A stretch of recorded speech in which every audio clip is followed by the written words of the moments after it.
قرآن کریم کی تلاوت کو جتنا زیادہ سے زیادہ ہو سکے اس رمضان مبارک کے اندر، یہ بہت اہم عبادت ہے رمضان کی، خاص طور پر جس کی بڑی عظیم برکات ہیں۔ خود نبی کریم صلی اللہ علیہ وسلم حضرت جبرائیل علیہ السلام کے ساتھ دور فرمایا کرتے تھے قرآن کریم کا، تو اس کی تلاوت جتنی ہو سکے۔ اور اس تلاوت میں بات یہ بھی کہ بھائی تلاوت تو خیر الحمدللہ ہر مسلمان کو کچھ نہ کچھ توفیق ہو جاتی ہے، لیکن تلاوت وہ صحیح طریقے سے ہو۔ بہت سے لوگ تلاوت تو کرتے ہیں لیکن حروف کی ادائیگی صحیح نہیں۔ اب حروف کی ادائیگی کا صحیح کرنا ہر مسلمان کے ذمہ فرض عین ہے، فرض عین ہے، یعنی جو حرف جس طرح نکلنا چاہیے اسی طرح نکالا جائے۔ اس میں بڑی کوتاہی ہے، اچھے خاصے پڑھے لکھے اور بعض اوقات درس نظامی کے فاضلین بھی وہ قرآن پڑھتے تو ہیں لیکن قرآن کریم کو اس کے صحیح تجوید کے ساتھ پڑھنے کا اہتمام نہیں ہے، تو اس زمانے میں اس کا اہتمام کریں، پہلے سے اہتمام کریں کہ وہ حروف ہمارے صحیح ادا ہوں، تجوید کے مطابق ادا ہوں۔ اور ایک بزرگوں کی شانیں مختلف ہوتی ہیں۔ ہمارے بہت سے حضرات تو یہ کرتے تھے کہ تلاوت کی جو مقدار ہے عام دنوں میں جتنی کرتے ہیں اس سے بہت زیادہ بڑھا دیتے ہیں، 10 گنی 20 گنی۔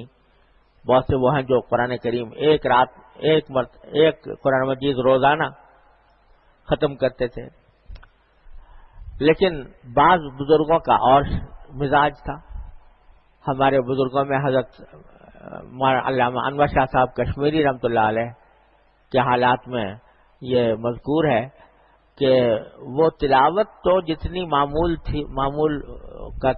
روزانہ کرتے تھے اتنی ہی کرتے تھے حضرت، لیکن باقی وقت جو ہے قرآن کریم کے تدبر میں خرچ فرماتے تھے، یعنی اس کی تفسیر، اس کے معانی، اس کے حقائق، اس کے معارف، اس میں غور و فکر زیادہ فرماتے تھے، اور اسی کے نتیجے میں مشکلات القرآن وجود میں آ گئی۔ تو جو اہل علم ہے یا دوسرے عام مسلمان بھی تلاوت کا بھی اہتمام کریں، اور دنوں میں اگر قرآن کریم کی تفسیر، اس کا مطلب سمجھنے کا موقع نہیں ملتا تو کم از کم اس رمضان کے مہینے میں کچھ وقت نکال لیں اس کام کے لیے کہ تلاوت بھی کریں اور کچھ وقت قرآن کریم کا ترجمے کے ساتھ اور مستند تفسیر کے مدد سے اس کو سمجھنے کی کوشش کریں۔ الحمدللہ مستند تفاسیر موجود ہے، معروف القرآن ہے، الحمدللہ اللہ تعالیٰ نے آسان تفسیر ہم سب کے لیے مہیا فرما رکھی ہے، اس کو اگر مطالعہ ہو جائے اس رمضان کے اندر پورے قرآن کریم کا، اس کی مدد سے ہو جائے، یا اور کوئی مختصر تفسیر کے ذریعے ہو جائے۔ میری بھی ایک مختصر سی تفسیر توضیح القرآن کے نام سے چھپی ہوئی ہے، اگر بڑی تفسیر دیکھنے کا پورے استیعاب کے ساتھ موقع نہ ہو تو اس کا اہتمام کر لیں، کیونکہ قرآن کریم ایسی چیز ہے کہ اگر کوئی آدمی اس کو ڈھنگ سے پڑھ لے تو اللہ تبارک و تعالیٰ کے ساتھ تعلق اور قرب کا اس سے بڑا کوئی اور ذریعہ نہیں۔ اللہ تبارک و تعالیٰ کا کلام ہے، اللہ تعالیٰ کی صفت ہے، اس واسطے اس سے جتنا قرب حاصل ہوگا وہ کسی اور سے نہیں۔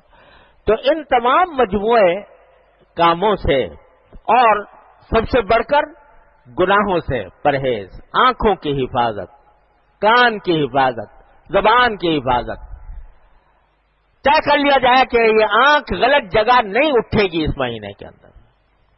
اور یہ کان غلط بات نہیں سنیں گے، زبان سے غلط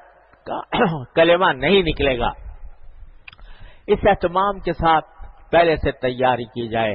اور اس اہتمام کے ساتھ مہینہ گزارا جائے تو اللہ تبارک و تعالیٰ کی رحمت سے امید ہے کہ جو مقصد ہے اس پورے مہینے کا اللہ تعالیٰ کی رحمت سے وہ حاصل ہوگا۔ اور یہ بھی نبی کریم صلی اللہ علیہ وسلم نے فرمایا کہ من سلم لہ رمضان سلمت لہ سنہ، رمضان سلامتی سے گزر جائے تو انشاءاللہ پورا سال سلامتی سے گزرے گا۔ اللہ تبارک و تعالیٰ، یہ باتیں میں نے کہہ بھی دی، آپ نے سن بھی لی، لیکن اللہ تبارک و تعالیٰ اپنے فضل و کرم سے مجھے بھی عمل کی توفیق عطا فرمائے، آپ کو بھی توفیق عطا فرمائے۔